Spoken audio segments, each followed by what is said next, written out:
یہ اس لیے کہ انہوں نے اللہ اور اس کے رسول صلی اللہ علیہ وآلہ وسلم کی مخالفت کی،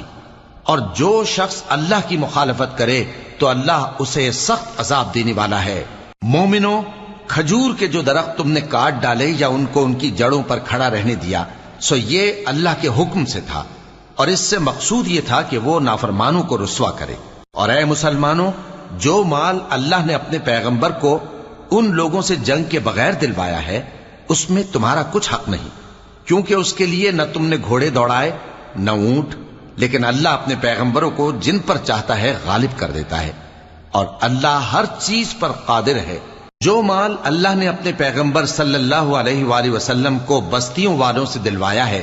وہ اللہ کے اور پیغمبر کے قرابت والوں کے اور یتیموں کے اور حاجت مندوں کے اور مسافروں کے لیے ہے، تاکہ جو لوگ تم میں دولت مند ہیں انہی کے ہاتھوں میں نہ گردش